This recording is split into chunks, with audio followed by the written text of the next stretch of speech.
이제 바울과 바나바가 1차 전도 여행을 마치고 이제 2차 전도 여행을 떠나고자 할 때 마가를 데리고 갈지 말지를 두고 서로 심하게 다퉜습니다. 환상의 멤버라고 생각했던 이 두 사람이 결국 찢어지게 된 거예요.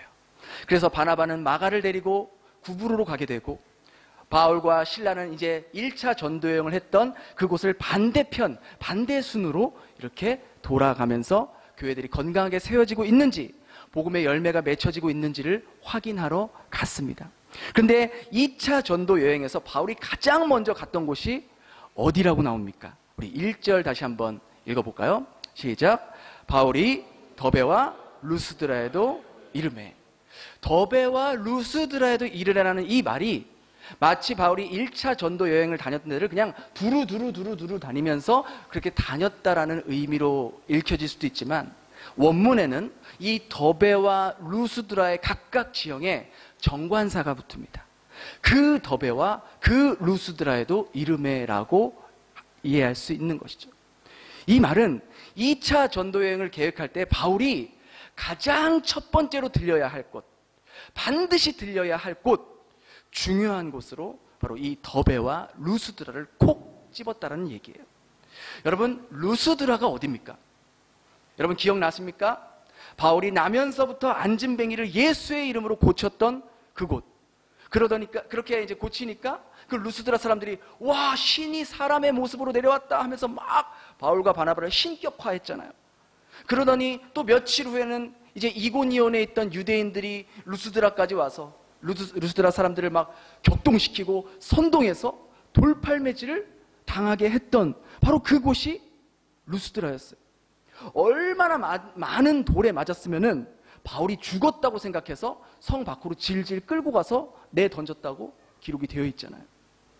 시간이 좀 지났지만 어쩌면 여전히 그때 루스드라 사람들에게 맞았던 그 돌에 맞은 상처와 흔적이 여전히 남아있을지도 몰라요. 그렇게 자신을 죽이려고 했던 사람들이 여전히 그곳에 남아있는 곳이 루스드라입니다. 만약 제가 바울이었다면 다시는 가고 싶지 않은 곳을 선택하라면 루스드라라고 말할 거예요. 제 인생의 기억 속에서 지우고 싶은 곳이라고 말하면 루스드라라고 말할 수도 있을 겁니다. 그런 곳을 바울은 2차 전도 여행 때 가장 먼저 가야 할 곳으로 지정했다는 거예요. 그곳에 가면요, 다시 그 사람들에게 돌팔매질을 당할 수도 있어요. 바울이 그걸 몰랐을까요? 당연히 알았죠. 그걸 알면서도 간다는 것은 루스드라 사람들에게 또다시 돌팔매질을 맞는다 할지라도, 설령 죽게 되는 한이 있을지라도 들어가겠다라는 바울의 굳은 의지가 이 한 구절에 담겨 있다라는 거예요. 그가 이처럼 죽을 각오를 하면서 루스드라에 들어가려고 했던 그 이유가 무엇이었냐? 그것은 그곳에서 목숨을 걸고 뿌려놓은 복음들이, 그 복음의 씨앗들이 잘 자라고 있는지, 바울이 눈물로 세운 그 교회들이 믿음이 깊어지고 있는지 그것을 확인하고자 그들의 믿음을 더욱더 견고하게 해주고 싶은 마음으로 가득 차 있기 때문에 바울은 그 루스드라에 다시 들어가고 싶었던 거예요. 주님께서 바울을 불렀을 때 뭐라고 부르셨나요? 이방인의 그릇으로 내가 이 자를 세웠다, 택했다, 그렇게 말씀하지 않았습니까? 바울은 바로 그 주님의 부르심에 응답하기 위함이었다는 것이죠. 주님을 부르신 바울의 소명이 자신의 생명을 위협하는 죽음보다도 더 강했기 때문에 그곳으로 들어갈 의지가 있었다라는 것이죠. 그의 소명이, 그의 사명이 그렇게 죽음의 위협까지도 뛰어넘을 수 있었던 것은 자신을 부르신 그 주님이 어떤 분인지 바울은 분명하게 알고 있었다는 겁니다. 바울을 부르신 주님은 그 바울의 죄를 짊어지시기 위해서 십자가에서 죽으시고 3일 만에 그 죽음을 깨뜨리시고 영원히 부활하신 전능하신 예수 그리스도라는 사실을 바울은 분명하게 알고 있었다는 거예요. 그 예수님의 부르심에 순종하는 한 바울 앞에 놓여진 그 어떠한 죽음의 위기 속에서도, 위협 속에서도 그에겐 장애물이 될 수 없었던 것이죠. 그리고 그 예수님은 2000년 전 바울만 부르신 것이 아니라 바로 여기 앉아 계신 저와 여러분을 부르신 주님이기도 한다는 것이죠. 그러하기에 우리 앞에 우리 인생 앞에 놓여진 위협과 위기와 고통과 어려움 속에서도 우리가 주님이 부르신 그 부르심에 순종하는 한 예수님은 여러분의 삶을 반드시 사용하셔서 생명의 역사로 이어가신다는 겁니다. 우리는 보잘것없고 연약하고 넘어지기 일쑤지만 우리를 부르신 그 주님은 죽음까지도 깨뜨리시는 언제나 살아계신 임마누엘, 우리와 함께 하시는 하나님이시기 때문입니다. 우리 1절 다시 한번 읽어보겠습니다. 시작. 바울이 더베와 그 어머니는 믿는 루스드라에 디모데라는 청년이 있었습니다. 근데 성경은 그에 대해서 굉장히 자세하고 구체적으로 기록합니다. 먼저는 그의 어머니가 어떤 여자래요? 믿는 유대 여자래요. 유대인들은요, 태어나면서부터 자신의 의지와는 상관없이 유대교인으로 태어납니다. 근데 본문이 그 어머니를 가리켜서 믿는 유대 여자라고 밝힌 것은 그녀가 유대교를 믿는 여자가 아니라 유대교에서 개종해서 예수님을 믿는 그리스도인이라는 것을 말해주고 있는 거예요. 두 번째로 그의 아버지를 뭐라 그래요? 헬라인이라고 말합니다. 대부분의 유대인들은 자기의 동족인, 자기의 민족인 유대인들끼리만 결혼을 하곤 하는데 어떤 이유 때문인지는 모르겠지만 디모데의 어머니는 헬라인인 남자와 만나서 가정을 이루게 됩니다. 오늘날로 말하면 저와 같은 다문화 가정이에요. 이중 언어권, 이중 문화 속에서 자란 디모데라는 것이죠.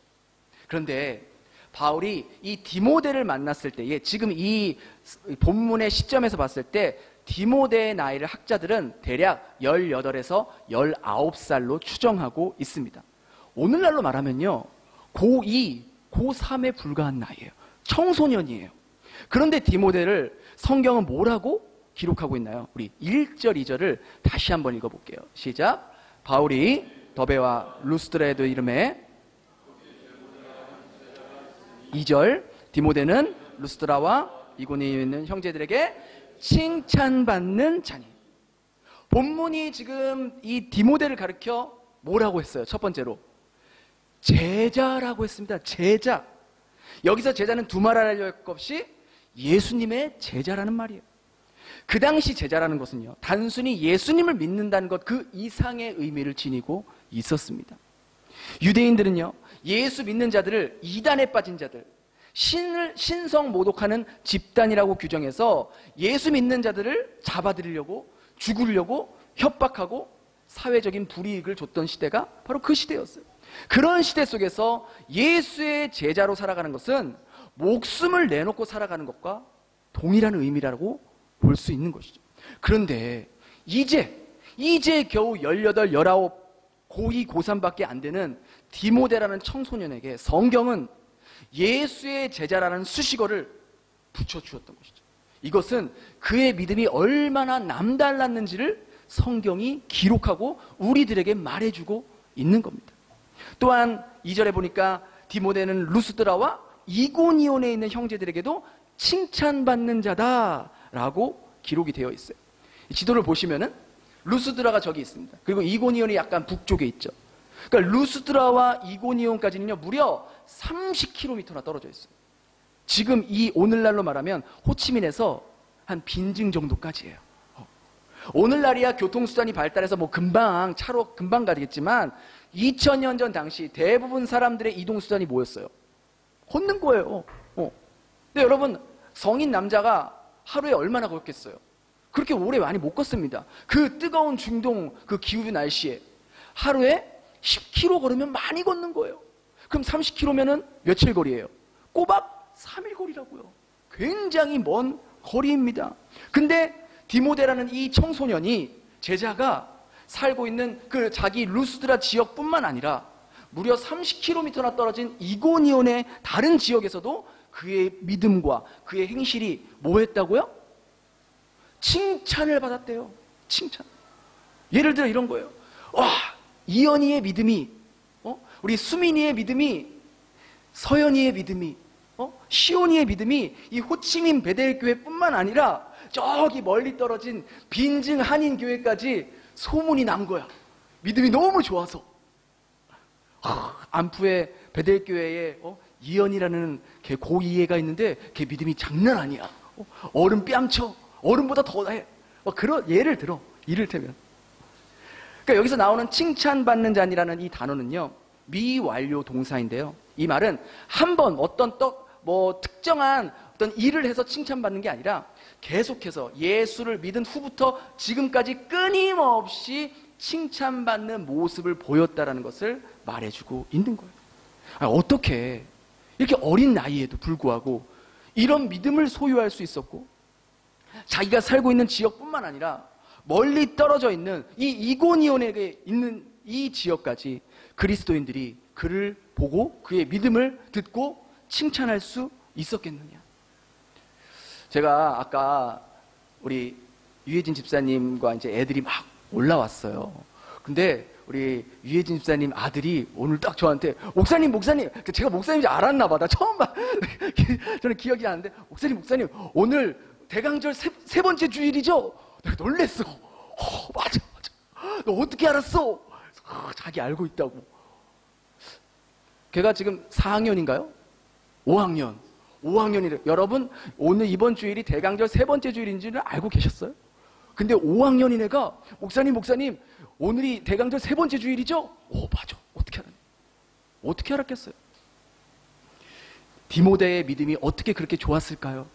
우리 디모데 후서 1장 5절 한번 같이 읽어보겠습니다. 시작. 이는 내 속에 이 믿음은 로이스와 내 어머니 유니게 속에 있더니 내 속에 있는 줄을 확신합니다. 바울은 디모데에게 쓴 편지 속에서 디모데의 믿음을 언급하면서 그 믿음이 누구로부터 영향을 받게 되었는지 아주 상세하게 기록합니다. 누구로부터 영향을 받았대요? 바로 외할머니와 어머니로부터 영향을 받았다는 거예요. 이런 면에서 어머니의 신앙적인 면이 자녀들에게 지대한 영향을 미친다는 거예요. 그래서 유대인 사회에는 이런 말이 있어요. 어머니가 유대인이면 그 자녀는 확실히 유대인이다. 아버지가 헬라인이든 로마인이든 다른 나라 사람이든 엄마가 유대인이면 걔는 확실히 유대인이야 라고 말합니다. 그만큼 어머니의 신앙이 자녀에게 그대로 흘려 내려간다는 거. 물론 아버지의 신앙도 자녀들에게 영향을 줍니다. 하지만 아무래도 자녀들이 엄마와 더 많은 시간을 보내다 보니 평소 엄마의 모습과 엄마의 믿음의 모습이 그대로 아이들에게 전달된다는 거예요.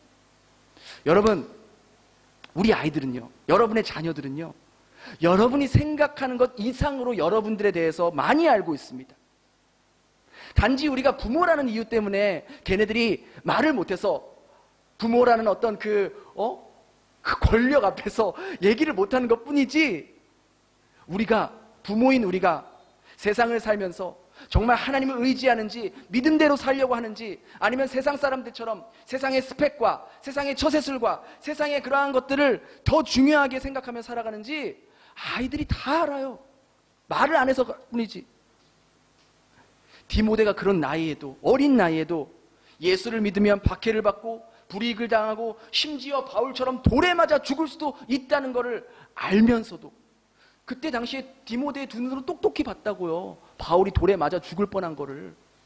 그럼에도 불구하고 그의 믿음이 루스드라 지역뿐만 아니라 다른 지역까지 소문이 날 수 있었던 것은 바로 그의 외할머니와 그의 어머니가 얼마나 예수님을 사랑하며 또 어렸을 때부터 디모데에게 하나님의 사랑에 대해서, 예수님의 사랑에 대해서, 십자가의 은혜에 대해서 얼마나 중요하게 가르치고 가슴에 심겨주고 또 삶으로 보여왔는지는 두말할 나위가 없다는 것이죠. 여러분, 우리 사랑하는 자녀들의 믿음은요, 우리 교회에서도 함께 돌보고 기도하고 올바른 말씀을 가르쳐야 하지만 진짜 우리 아이들의 신앙교육은 우리 가정에서 이루어진다는 거예요. 교회는 함께 돕고 서포트해주는 역할을 하는 것뿐이지, 아이들의 믿음은, 자녀들의 신앙은 가정에서 만들어지고 가정에서 성장하고 가정에서 성숙해진다는 거예요. 그렇게 디모데는 외할머니와 어머니의 믿음을 이어받고 바울과 함께 일평생 로마 지역을 다니면서 복음을 전하게 되었다는 겁니다. 그런데 오늘 본문에서 우리가 꼭 놓치지 말아야 할 아주 중요한 사실이 한 가지 있습니다. 사실 이 디모데의 고향이 루스드라잖아요. 이 루스드라라는 지역은요, 굉장히 작은 시골 마을이었습니다. 바울의 고향인 다소나 안디옥과 같은 그런 대도시가 아니었다는 거예요. 그래서 로마 사람들조차도 이 루스드라라는 작은 마을이 있는 것조차 모르는 사람들이 많았을 것이고, 그런 시골 마을에 이 디모데라는 청소년이 살았을 거라는 것도 알리가 만무했다는 것이죠. 그럼에도 불구하고 성경은, 하나님 말씀은, 사도행전 16장은 그 시골 마을에서 루스드라에 살고 있는 이 디모데에 대해서 아주 구체적이고 자세하게 그를 소개하며 그가 예수의 제자였다는 것을 밝혔다는 것이죠.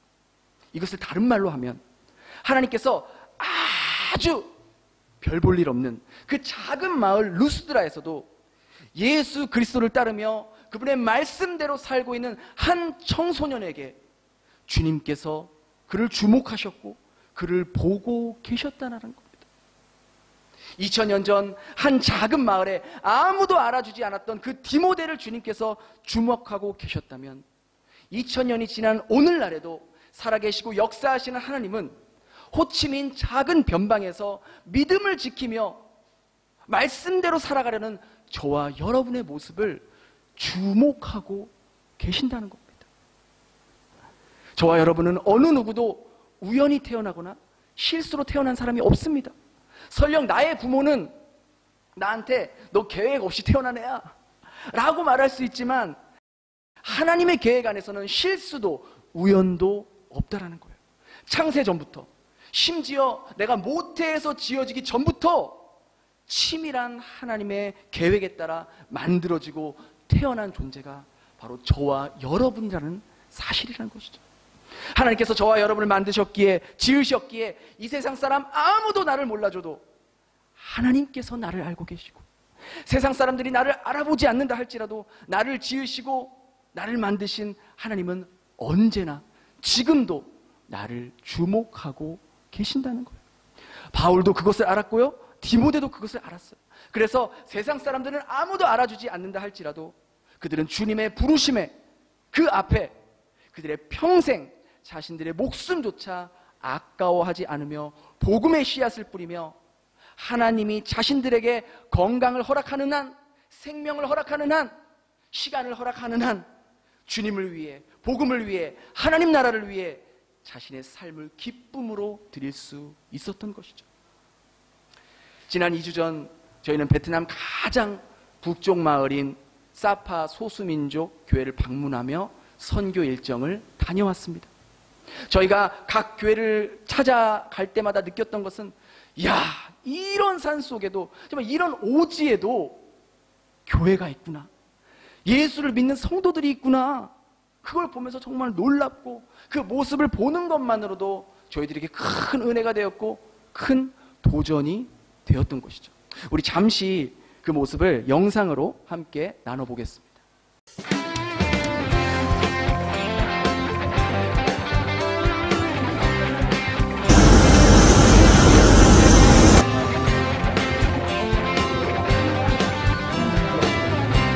복음 들고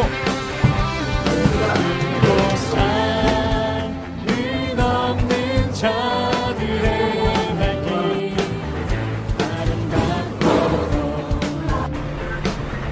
아름답도다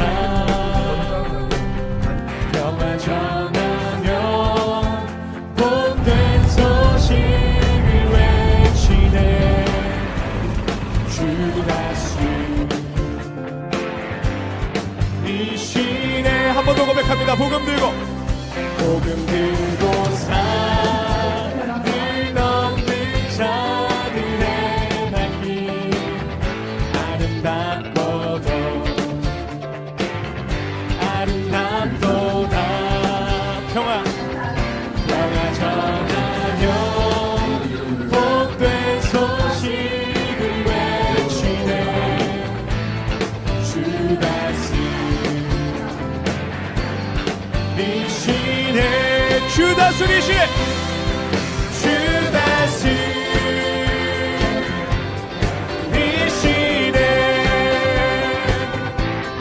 주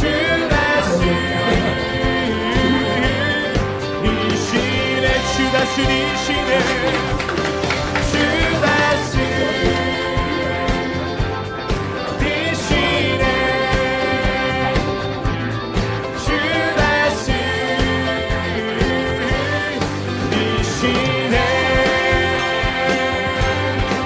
주 다스리시네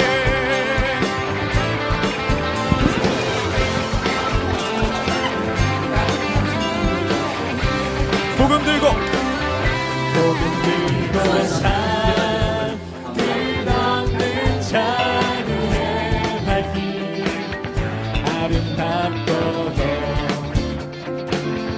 아름답도다 평화 전하며 복된 소식을 외치네 주 다스리시네 주 다스리시네 주 다스리시네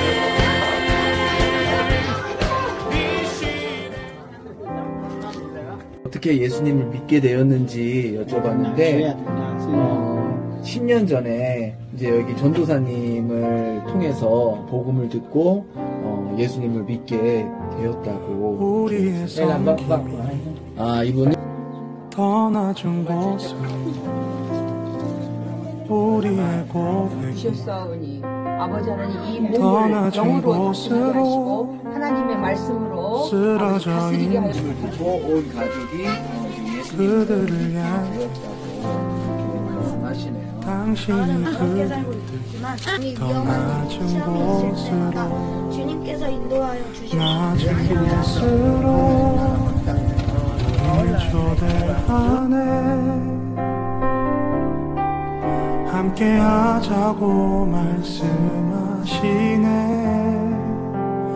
우리도 예수 그 길을 따라 함께 가길 원하네 어떻게 이런 지역에도 교회가 있을 수 있을까? 이런 소수민족 교회는 어떻게 유지가 될까? 여러분, 소수민족 성도님들은 수입이 거의 없습니다. 그냥 자신들이 먹을 것만 농사하면서 그렇게 사는 분들이에요. 조금 남으면 팔고 그러지만 뭐 그거는 정말 뭐 몇 푼 안 되는 거죠. 그래서 제가 이번 선교 일정을 안내해 주셨던 그 사파 지역 목사님 네 분이 계세요. 이 두 분이신데요. 목사님, 이 사파 지역에는 대략 교회가 몇 군데가 있나요? 그러니까 그 전체 그 사파에 약 한 150개의 소수민족 교회가 있다고 해요. 그러면은 이 소수민족 교회 목사님들, 전도사님들은 어떻게 생활하세요?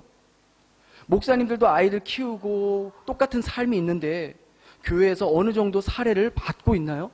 혹은 교단 측에서 지원해 주는 게 있나요? 그렇게 물어보자 이 목사님께서 이곳 사파 지역의 거의 모든 교회의 목회자들은 사례비가 없어요. 성도들의 수입이 거의 없기 때문에 헌금도 어려운 형편이죠. 네? 그럼 목회자들이 어떻게 교회를 섬겨요? 교회가 어떻게 유지가 되죠? 그럼에도 불구하고 그렇게 목회하는 게 가능해요? 라고 묻자 그 목사님이 이렇게 말씀하시는 거예요. 이곳에 계신 목회자들은 사례비가 없지만 주님께 받은 사명이 있기 때문에 주님이 나를 부르셨다는 그 부르심이 있기 때문에 교회를 지켜나가고 계세요. 만약 이분들이 교회를 떠나면 교회를 지킬 사람이 없기 때문이에요.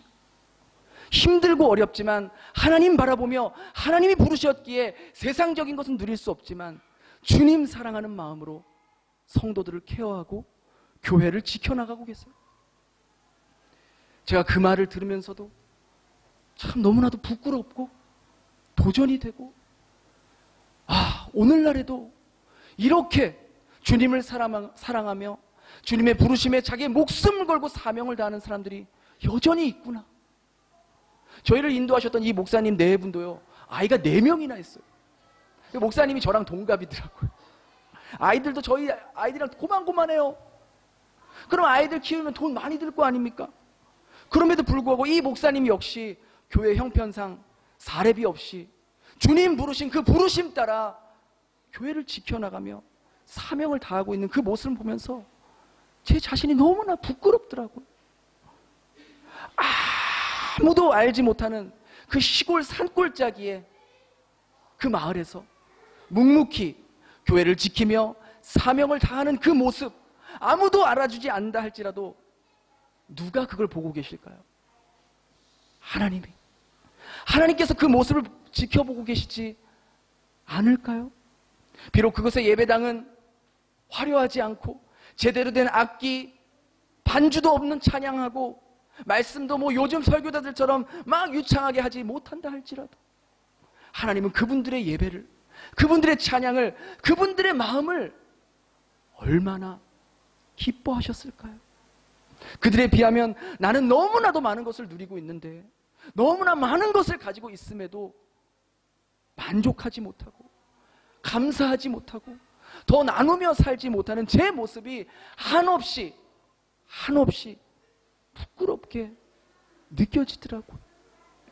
저 역시 호치민에 다시 돌아오는 그 비행기 안에서 다시 한번 제게 맡겨진 성도들을 위해서 더욱 예수님의 마음으로 돌보고 한 가정 한 가정 위해서 더욱더 기도하고 주님께서 부르신 그 부르심 따라 주님을 위해, 복음을 위해 살아가야겠다고 다짐하고 돌아왔습니다. 지난주 우리 베델교회는 이제 한 교회로 연합이 되었어요. 우리가 사람이 많아진 만큼 그만큼 섬김의 자리도 더 필요하게 되었고, 우리 아이들도 늘어난 만큼 아이들을 가르치고 돌봐줄 선생님들도 더 필요하게 되었어요. 또 보이지 않게 예배와 교회를 위해 섬기고 봉사해줄 자리도 더 많이 필요하게 되었다는 거예요. 근데 저는 기도하면서 올해부터는 좀 우리 교회가 바뀌어야겠다, 과감하게 변화를 줘야겠다라는 생각을 했어요. 그 전까지는 봉사를 내려놓고 싶어도 눈치 보여서, 또 내가 빠지면 할 사람이 없기 때문에 어쩔 수 없이 자동연임, 그렇게 되는 케이스들이 많았거든요. 어떻게 보면 기쁨으로 자원하는 마음으로 하지 못하고 그렇게 힘든 마음으로 할 때가 참 많았어요. 그래서 제가 올해 성도님들에게 말씀드렸어요. 봉사하시면서 마음이 힘들고 지쳐있는 분들은 쉬십시오. 쉼도 필요합니다. 쉼도 하나의 사역입니다. 쉼을 가지시고 예배에 집중하면서 다시 몸과 마음이 회복된 후에 다시 섬김의 자리로 가셔도 괜찮습니다. 그리고 그동안 교육부 예배로 아이들 케어하느라 주일 예배에 집중하지 못했던 분들, 다시 주일 예배 드리면서 은혜를 회복하시고 또 기도하시면서 내가 한 해 동안 섬기고 싶은 부서가 있다면 기쁜 마음으로, 정말 감사한 마음으로 지원해달라고 제가 이야기했어요. 억지로 하지 마십시오. 힘들면 잠시 내려놓으셔도 괜찮습니다. 그리고 하나님의 은혜에 감사하면서, 감격하면서, 부족하고 연약하지만 올해 한 해 제가 이런 부서에서 작은 도움이나마 되고 싶습니다, 그런 마음을 가지고 있는 분이라면 누구든지 환영합니다, 그렇게 말씀을 드렸습니다. 제가 이렇게 할 수 있었던 것은 하나님께서 사람들을 세우실 거라는 확신이 있었어요. 내 교회가 아니니까, 하나님의 교회니까, 하나님이 주인 되시는 교회니까, 하나님의 콜링에, 하나님의 부르심에 순종하는 분들이 분명히 자원할 거다, 저에겐 그 확신이 있었습니다. 근데 놀라운 것은요, 정말 많은 분들이 자원하는 마음으로 여러 부서에서 섬기고 싶다고 연락이 왔어요. 어떤 분은 저에게 선교부 사역에 지원을 하고 싶다고 연락이 온 거예요. 자기도 청년 때에 그렇게 단기 선교도 갔었고 또 선교 일정에 대해 계획도 함께 세우면서 그렇게 했었다고, 제가 지금 부족하지만 선교부에서 조금이나마 도움이 되고 싶습니다, 그런 연락이 왔어요. 또 어떤 분은 목사님, 저는 예배 PPT와 예배 준비로 앞으로 5년 동안 섬기겠습니다. 여기는 5년 동안 제 자리입니다. 그래서 지금도 앉아 계시잖아요. 저 뒤에서 묵묵히 자리를 지키고 5년 동안은 하시고 싶으면 저기 뒤에 계신 분하고 협상을 하셔야 됩니다. 또 어떤 분은 품위응에서 오시는 분인데, 목사님, 제가 많이 부족하지만 내년 한 해 고등부 교사를 섬기고 싶습니다. 학생들을 사랑하면서 저 역시 예수님의 마음을 더 닮아가고 싶습니다. 그렇게 지원하셨어요. 얼마나 감사한지. 품위형에서 와주시는 것만으로도 감사한데 다음 세대 학생들을 섬기고, 그것도 가장 험지 요즘 하도 정치권에서 험지 나오 고등부 험지 중에 험지거든요. 거기 가겠대요. 또 그런가 하면 어떤 분은 목사님 제가 원래 하고 있는 부서를 내년에도 하고 싶지만 만일 다른 분이 이 부서를 하고 싶으면 저는 다른 사람이 없는 곳으로 저를 넣어주세요. 제가 거기 가겠습니다. 이렇게 말씀하는 거예요. 제가 얼마나 감사하고 하나님께 감사하고 그분께 감사했는지. 사람들이 다 피하고 싶은 제가 험지로 가겠습니다. 아무도 지원자가 없는 곳으로 가겠습니다. 여러분 이런 말 들으면요 목회자가 정말 큰 힘이 되고 얼마나 격려가 되고 저 역시도 이런 분이 계시는데 나도 성도님들을 위해서 더욱더 노력하고 더욱더 열심히 하고 더욱더 하나님 나라를 위해서 최선을 다하겠다는 마음이 드는 거예요. 이외에도 정말 많은 분들이 저에게 연락이 와서 여러 가지 모습으로 섬기고 싶다고 연락이 왔어요. 그 모습을 보면서 제가 하나님 정말 우리 교회에 이렇게 하나님의 부르심에 하나님의 콜링에 순종하는 분들을 보내주셔서 감사합니다. 이런 분들과 교회를 세워갈 수 있음에 감사합니다 라고 하나님께 기도를 드렸던. 비록 아무도 알아주지 않았던 그 로마 변방의 루스드라의 예수의 제자로 살아갔던 디모데를 하나님은 기억하시고 그의 삶을 생명책에 기록하셔서 2000년이 지난 지금까지도 그의 믿음과 그의 삶이 생생하게 우리들에게 전해진 것처럼 호치민 한 구석에서 아무도 나를 알아주지 않고 아무도 나를 보지 않는다 할지라도 주님 사랑하는 마음으로 주님의 부르심에 순종하는 마음으로 자기의 시간과 물질과 에너지를 영혼 구원을 위해서, 예배를 위해서, 하나님 나라를 위해서, 복음을 위해서 자원하는 여러분의 삶을 우리 주님께서 생명책에 기록하실 것이며 여러분의 그러한 삶을 통해서 새로운 생명의 열매로 승화시켜 갈 것입니다. 그렇게 주님의 부르심에 반응하며 사명을 위해 살아갈 수 있는 복된 삶이 될 수 있기를 예수님 이름으로 축원합니다. 기도하겠습니다.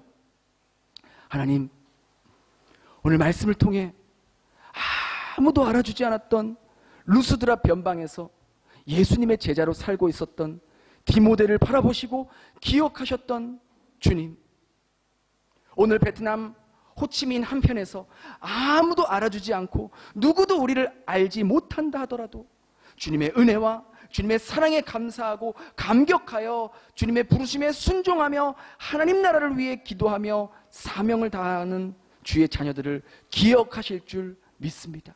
세상 사람들이 저희를 모른다 하여도 주님이 저희를 기억하신다면 그것만으로 충분합니다.